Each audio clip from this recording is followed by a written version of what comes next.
Hola, buenos días a todos. Empezamos esta tercera evaluación de literatura en el nivel 2 y vamos a comenzar con el tema 1, ¿vale? Empezamos en la página número 11. En este tema comenzaremos el estudio de la parte de literatura del curso. En particular nos ocuparemos de la métrica y de los recursos estilísticos. Evidentemente aplicaremos la métrica solo cuando nos encontremos ante composiciones poéticas, o sea, en verso. Los recursos estilísticos sí que podremos aplicarlos a otros tipos de textos aparte de los poéticos.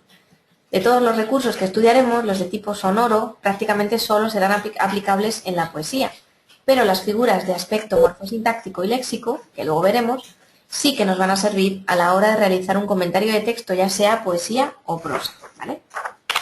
Bien, vamos a hablar de la métrica, página 11, como os decía antes. Un verso es cada una de las líneas independientes de que consta un poema. La medida de los versos se realiza contando sus sílabas fonéticas. Por lo general, las sílabas del verso y las sílabas fonéticas coinciden, aunque no siempre de forma total, ¿vale? Bien, por ejemplo, en el verso que tenemos aquí, que descansa la vida, este verso constaría de 7 sílabas gramaticales y también 7 sílabas métricas, ¿vale? Pero la poesía se permite algunas licencias o libertades para ajustar la medida de los versos. La licencia métrica es la libertad que tiene el autor a la hora de construir un poema en función de las necesidades de musicalidad y de ritmo. Bueno, tenemos aquí el cuadro de los ejemplos de las licencias métricas más importantes, que son la sinalefa, la dialefa o hiato, la diéresis y la sinéresis. Además, tendremos que añadir el tema de acentuar la palabra final y de los versos simples y compuestos. Bueno, la sinalefa es la pronunciación en una sola sílaba de la vocal final de una palabra junto a la vocal inicial de la que le sigue. Existen casos particulares de la Y y la H, ¿vale? Y los signos de puntuación. Vamos a ver algunos ejemplos. Por ejemplo, los cabellos que al oro oscurecían, ¿veis ese primer verso de la página 12? Hay 2 sinalefas en él. Con la I, pues como veis no interrumpe sinalefa, la Y, intrépido y fuerte. Tampoco la H interrumpe la sinalefa, por ejemplo, su hondo grito. Bien.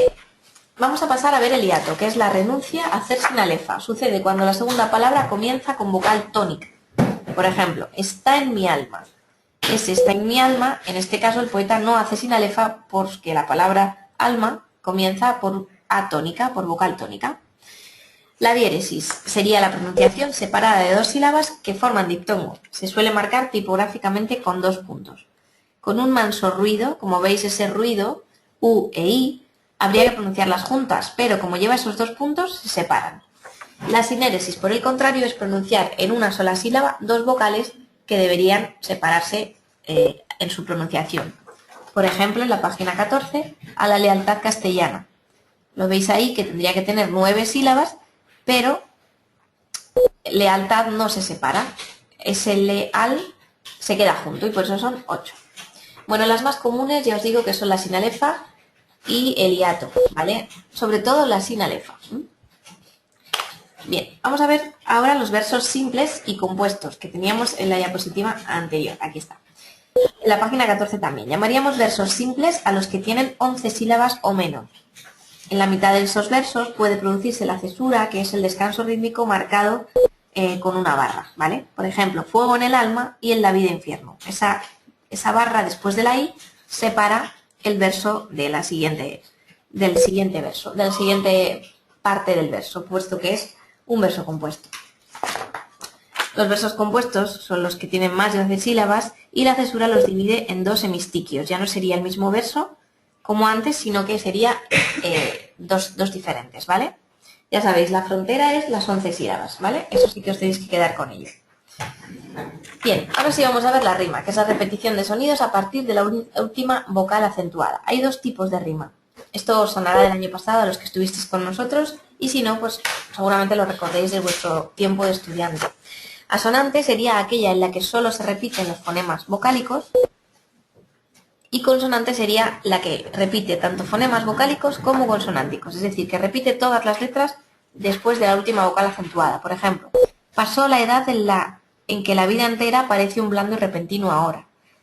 Como veis, lo que está marcado en negrita aquí en la página 15 es aquello que rima. En la rima asonante vemos que solo se ponen en negrita las vocales y en la rima consonante vemos que coinciden todas las letras, vocales y consonantes. Bueno, la rima no es un recurso necesario e indispensable, sino que encontramos versos sueltos, por ejemplo, son aquellos que no riman dentro de una composición que sí que lo hace, y versos blancos, son aquellos versos en una composición que no riman, ningún verso lo hace, ¿vale?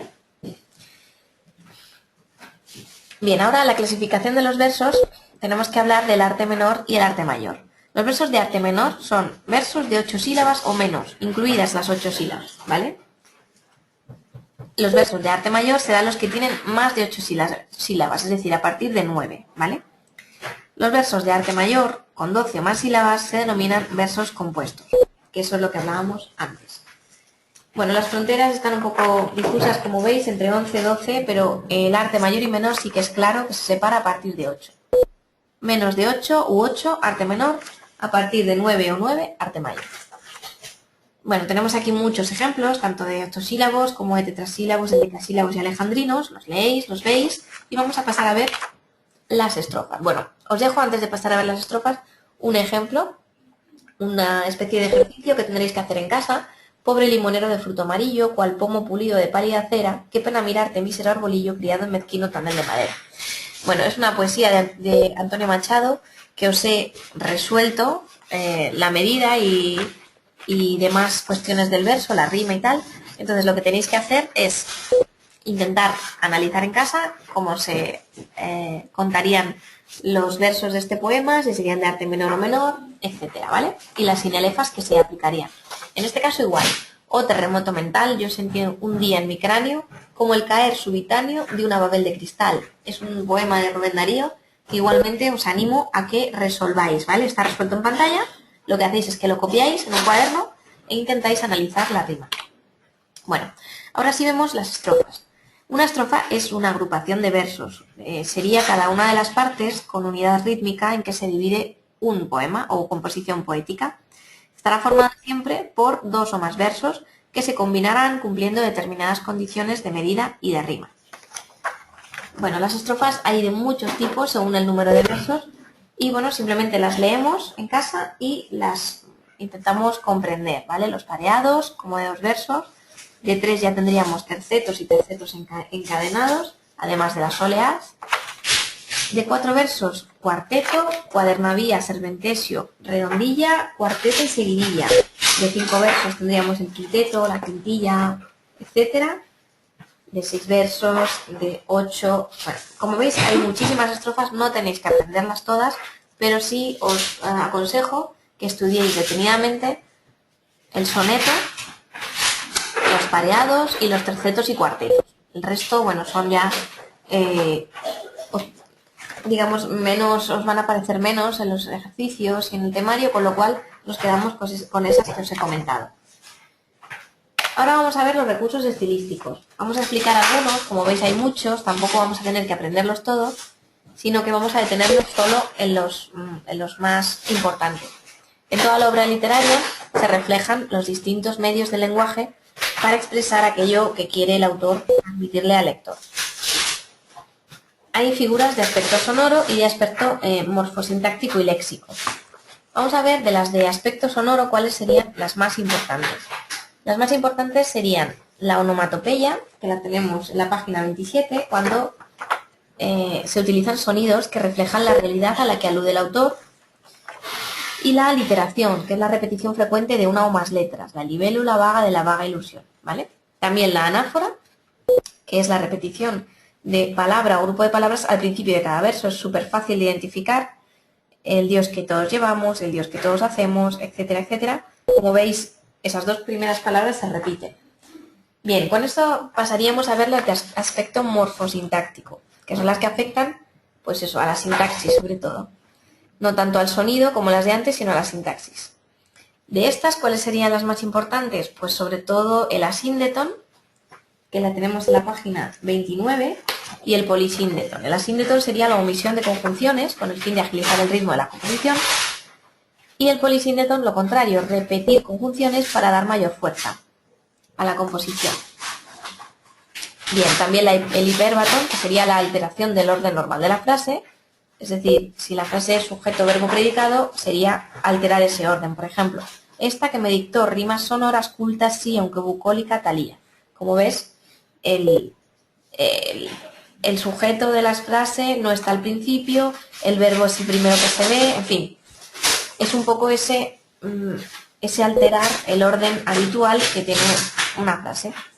Vale, después de eso pasaríamos a ver las del plano léxico, que son las más importantes. Tenemos que distinguir los tropos, metáfora, metonimia, sinecdoque, alegoría, etc.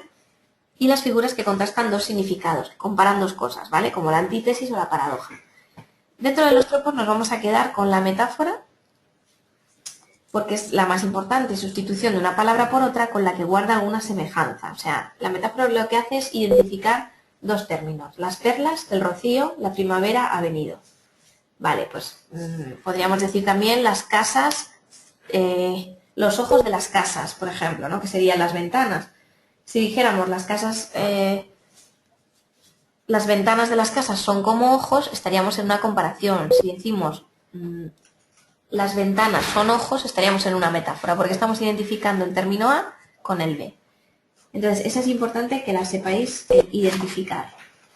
Cuando contrastan dos significados, en la página 32, sobre todo tenemos la ironía, que es la figura retórica que consiste en dar a entender justo lo contrario de lo que se dice. ¿Vale? Bien, pues con esto habríamos terminado el tema. Luego os dejamos un ejemplo de análisis estilístico en las páginas 32 y 33, que os vendría muy bien intentar realizar, ¿vale? Primero lo podéis leer y luego intentar realizarlo vosotros mismos. Y también tenéis los ejercicios de autoevaluación. Los tenéis de métrica y de recursos estilísticos. Os recomiendo que los hagáis y que repaséis el tema porque es la base de lo que vamos a estudiar a continuación, que es toda la época literaria a partir del romanticismo, ¿vale? Entonces, ya en la semana que viene empezaremos con ese tema 2 y empezaremos a aplicar lo estudiado en este primer tema, ¿vale? Bueno, también deciros que siempre la medición de un verso entra en el examen, o sea que con eso tendréis que tener cuidado y saber hacerlo bien, dominarlo, para que, bueno, pues os llevéis la máxima puntuación en esa pregunta. Pues nada, con esto hemos terminado, espero haberos ayudado.